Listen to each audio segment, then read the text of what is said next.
ये पहले जिस तरह से फिल किया हुआ था फॉर्म पूरा वैसे रहेगा। शेख रेहान, शेख जमील, यूनुस कॉलोनी, ये सारा। स्कूल का नेम 11th स्टैंडर्ड पास। उसके बाद नेक्स्ट स्टार्ट करेंगे। Whether the people has join any other institute, no. अगर कर रहे हैं तो इसको NA कर देना है। फ्री स्टूडेंटशिप के लिए अप्लाई नहीं किया है NA, ये भी NA रहेगा, ये भी NA। Details about assessment of parents, salary कितनी है 15,000 है अगर, और कुछ ज़मीन प्रॉपर्टी वगैरह है तो यहाँ पर उसका डिटेल्स लिखना है। अगर नहीं है तो NA लिख देना है। सोर्स या इनकम नहीं है तो NA। ये पूछकर भी एक मरतबा कॉलेज में पूछ लेना है फिर भी। उसके बाद to be filled in when the applicant parents जो भी है तो उनके थ्रू में अभी जो फिल किया है ये सेम फॉर्म जो हमने पिछला देखा है अभी वैसे ही है। मिसाल के तौर पे 22 23। अभी इसके बाद में ये है पालकांना भरून घ्यावी माहिती EBC होने के बाद 2 प्रति सादर कराव्यात। कभी विद्यार्थीचं नाव, तो विद्यार्थीचं नाव आप इंग्लिश में भी लिख सकते हैं और मराठी में भी लिख सकते हैं। तो हम यहाँ पर इंग्लिश में लिख देंगे। सपोज शेख रेहान, शेख जमील।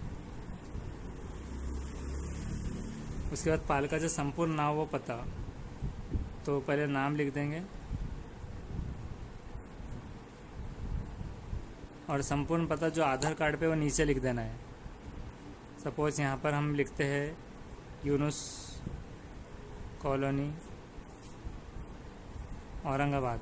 अब यहाँ पर यह आता है 15 से 8 में कितने स्टूडेंट्स हैं। 15/8/1968 पूर्वी जन्मलेले मुला मुलांचे नाव। तो इसके बाद में मतलब ये जो डेट है उसके बाद में यानी कि अभी तक टिल डेट तक जितने भी है बच्चे तो उनके नाम आना चाहिए। सपोज यहाँ पर फर्स्ट में जैसे कि उनके नाम, जैसा सपोज ABC, मिसाल के तौर पे ताहा अगर है ताहा पूरा नाम लिख देना है। फिर सपोज मौज़म, फरदील, तो ये पेरेंट्स की तरफ से ये भरकर ये रहेगा। मुला मुलीचे नाव, उनकी जन्मदिन लिखना है, ये अच्छे से लिखना है सारा सीक्वेंस में। सपोज इनकी है XYZ, ये हम शॉर्टकट में लिख देते हैं। हाँ, ये सबके डेट ऑफ बर्थ यहाँ पर आ जाएंगे। अब यहाँ पर नंतर, ये पूर्वी थे और ये नंतर है, तो पूर्वी और बाद में, ये पहले है और ये बाद में। तो 1968 से पहले अगर नहीं है तो ये सारी चीज़ें यहाँ पर नहीं आएंगी, वो सारी यहाँ पर आएंगी नंतर में, ये सारे। तो ये डिटेल्स को इस तरफ में लिखना है और इधर का छोड़ देना है, पूर्वी में नहीं है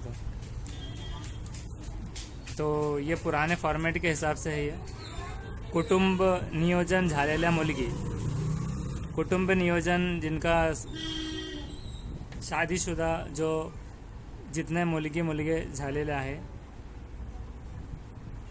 तो ये एक मर्तबा कॉलेज में पूछ लेना है कि इसका क्या इसमें रहेगा।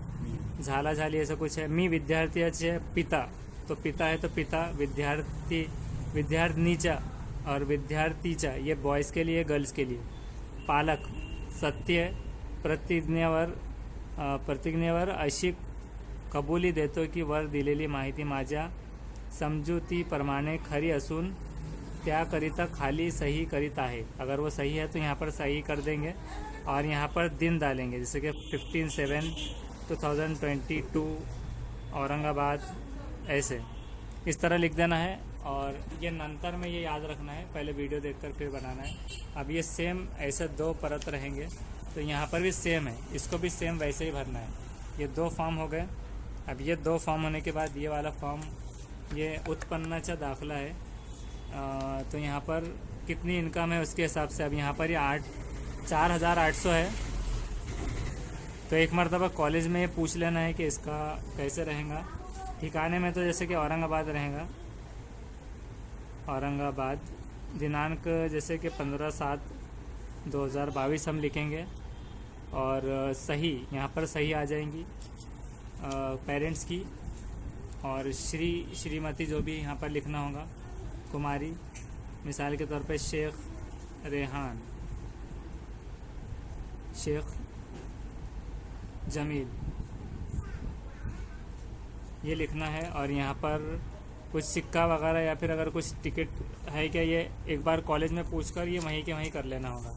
तो ये दोनों भी सेम है। ये कब से कब तक है, अप्रैल 2022 से या फिर 21 से लेकर 22 तक इतनी थी। ये एक बार पूछ लेना है कि यहाँ 22 आना चाहिए या फिर 23, क्योंकि अभी मार्च ख़त्म नहीं हुआ, तो इस वजह से 21 22 भी हो सकता है या फिर 23 24। तो इस तरह से कर लेना। ये दोनों फॉर्म सेम है। और ये EBC का भी हो गया, इस तरह से फिल करना है। Thank you.